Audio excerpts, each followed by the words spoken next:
रुपालताई नमस्ते. एव्हीएन Marathi news चॅनलमध्ये आपलं स्वागत. नमस्कार. ताई, आज आपला मेळावा जो आपला संपन्न झाला, त्या मेळावा म्हणजे विधानसभेचं रणशिंग फुकलं असं समजायचं? अ, सध्याचे उपमुख्यमंत्री आदरणीय अजितदादा हे कायमच विकास कामांना प्राधान्य देणारे नेते आहेत, हे हो, सर्व महाराष्ट्राला माहिती आहे. हो. दादांनी अर्थमंत्री म्हणून जो अर्थसंकल्प सादर केला, हां, 10व्यांदा अर्थसंकल्प सादर करत असताना अतिशय उत्तम आणि काळजीवाहू धोरण असणारं, हं, यामध्ये महिलांसाठी प्राधान्यक्रमाने न्याय देणारं हो, आणि खऱ्या अर्थानं माय आणि माऊलींचा सन्मान करणारा अर्थसंकल्प, युवक, कष्टकरी, कामगार, शेतकरी हं. या सगळ्यांचा विचार करणारा हा अर्थसंकल्प. बरं. या अर्थसंकल्पाच्या माध्यमातून महाराष्ट्रातल्या तमाम जनतेने दादांना मनापासून धन्यवाद दिलेत, महायुती सरकारला धन्यवाद दिलेत, राज्याचे मुख्यमंत्री आणि उपमुख्यमंत्री यांना धन्यवाद दिलेत.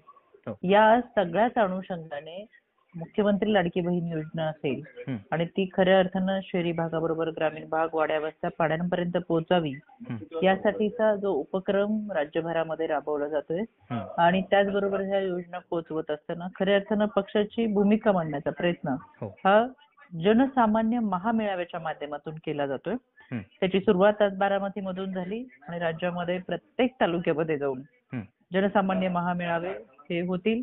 याची सुरुवात बारामतीमधून करण्यात आलेली आहे. ताई, आपण आता महिलांचं नेतृत्व करत आहात, इतक्या मोठ्या पदाची जबाबदारी आपण सांभाळत आहात. तर आता शासनाने जो माझी लाडकी बहीण योजना चालू केलेली आहे, तर यामध्ये ग्रामीण भागातील काही महिलांचं असं मत आहे, की त्यामध्ये काही थोड्याशा अटी अशा आहेत, की त्या अटींमध्ये त्या महिलांना कुठंतरी त्या योजनेचा लाभ मिळणार नाही. त्यापैकी एक प्रामुख्याने अशी अट आहे, की घरी जर फोर व्हीलर असेल, कारण ते फोर व्हीलरची ग्रामीण भागातल्या महिलांचं मत असं आहे, की आमच्या घरी एखादी फोर व्हीलर आहे, पण ती 40-50 हजार किमतीची आहे. ते गरीब वयोवृद्ध लोक असतील, पेशंट असतील, तर आम्ही गावात रानात राहत असतो, तर ते गावात दवाखान्यापर्यंत नेण्यासाठी ती गाडी घेतलेली असते. पण त्या अटीमुळे आम्हाला त्या योजनेचा लाभ मिळणार नाही. तर त्यामुळं आपण महिलांचं नेतृत्व करतात. आपण कसं सांगाल किंवा आपल्याला काय वाटतं यावर? मला असं वाटतं तुम्ही आजचं दादांचं भाषण ऐकलं असतं तर तुम्हाला ह्या प्रश्नाचं उत्तर देखील मिळालं असेल. हो, हो, हो. दादांनी स्पष्टपणे या सगळ्या गोष्टींचा खुलासा केलेला आहे. हां, 2.5 लाखाचं उत्पन्न, त्यापेक्षा म्हणजे 2.5 लाखापर्यंत उत्पन्न असणार सगळ्यांना या योजनेचा लाभ घेता येणार आहे.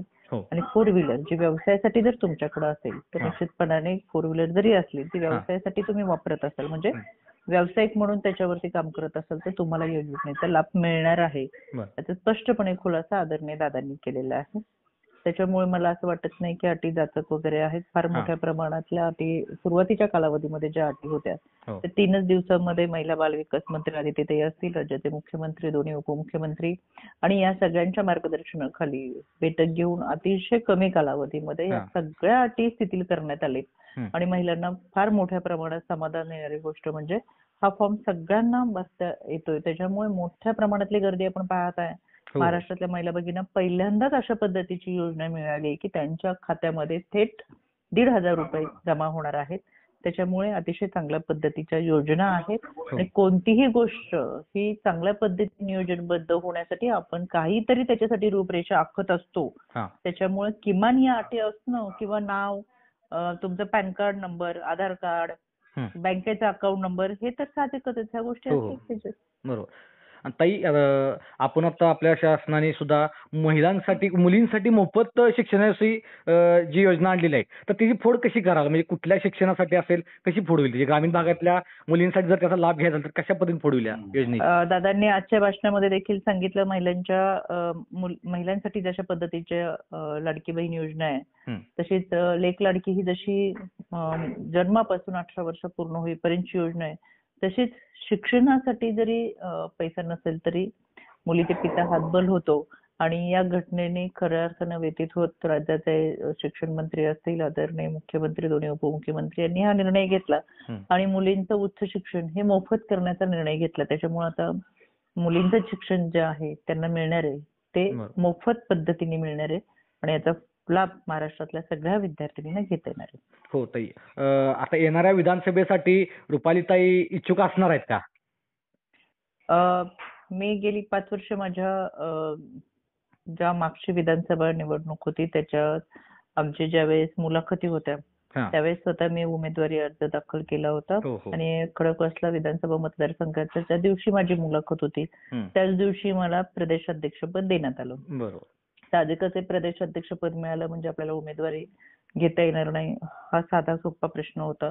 त्याच्यामुळे मी महाराष्ट्रात प्रचाराला सुरुवात केली, महाराष्ट्रात संघटना वाढवायला सुरुवात केली आणि तो काळ संपल्यानंतर येणाऱ्या म्हणजे हा मागचा 2-2.5 वर्षाचा कालावधी हा मतदारसंघामध्ये कॉन्सन्ट्रेट केले, चांगल्या पद्धतीच्या योजना राबवलेल्या आहेत आणि चांगल्या पद्धतीची कामं मतदारसंघात केलेत. खडकवासला विधानसभा मतदारसंघातून आदरणीय दादा अली पक्षाकडे उमेदवारी मागेल. ओके. शेवटचा प्रश्न ताई, की आता जे आपल्या मित्रपक्ष असतील त्यांनी असे स्टेटमेंट द्यायला चालू केलेत, की जे शिवसेना गट असेल, उभाटा गट असेल किंवा शरद पवार साहेबांचा गट असेल, यांनी जे आता माझी लाडकी बहीण योजनेचे फॉर्म भरायला चालू केलेत, तर त्यात कुठेतरी त्रुटी निर्माण करतात आणि तो फॉर्म बाद होऊन शासन कुठेतरी बदनामावं असा प्रयत्न करतात. तर याकडे आपण महिलाची जबाबदारी आपण एक जबाबदार पद सांभाळताना आपण कसं बघताय? खरं तर ज्यावेळेस आदरणीय दादांनी अर्थसंकल्प मांडला त्यावेळेसच विरोधकांच्या पोटामध्ये गोळा उभा राहिला. कारण की आजपर्यंत असा अर्थसंकल्प महिलांसाठी कधीच मांडला गेला नाही. आणि या अर्थसंकल्पाच्या माध्यमातून महिलांना, मुलींना, युवकांना सगळ्यांना न्याय देण्याची भूमिका घेण्यात आली. फार मोठ्या प्रमाणातलं योगदान या अर्थसंकल्पाच्या माध्यमातून मिळाले. त्याच्यामुळे महायुती सरकारने मांडलेला अर्थसंकल्प आणि त्यांच्या विजयाची गोडदोड रोखण्यासाठी विरोधक टीका करतात. पण या टीका ज्या पद्धतीने करतात की ही निवडणुकीसाठी जुमला आहे किंवा अशा पद्धतीने निवडणुकीसाठीच फक्त या योजना आहेत असं माध्यमांसमोर बोलतात. आणि विशेष म्हणजे हेच विरोधक स्वतःच्या मतदारसंघामध्ये स्वतःचे बॅनर मोठ्या प्रमाणात लावून गावागावात त्या जाहिराती करतात. याचाच अर्थ जर जुमला असता, विरोधक म्हणजे योजना ह्या फसव्या असत्या तर विरोधकांनी स्वतःच्या मतदारसंघात राबवल्या नसत्या. पण विरोधक स्वतःच्या मतदारसंघात राबवतात आणि काही ठिकाणी विरोधकांचा डाव आहे की चुकीचे अर्ज भरून, चुकीचे फॉर्म भरून, चुकीचे अर्धवट फॉर्म घेऊन ते महिलांचे पूर्णपणे ही प्रोसेस करणार नाहीत, जेणेकरून महिलांची नावं यादीत येणार नाही, त्यांना तो लाभ मिळणार नाही. त्याच्यामुळे काही ठिकाणी विरोधक अशा पद्धतीची ही योजना फसवी आहे अशा सुद्धा काही कृत्य करण्यासाठी मागे पुढे पाहणार नाहीत.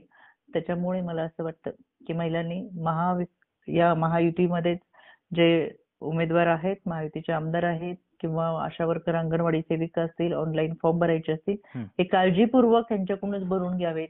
कारण की महाविकास आघाडीमधून जे काही अर्ज भरून घेतले जातील ते कदाचित महिलांची दिशाभूल करतील.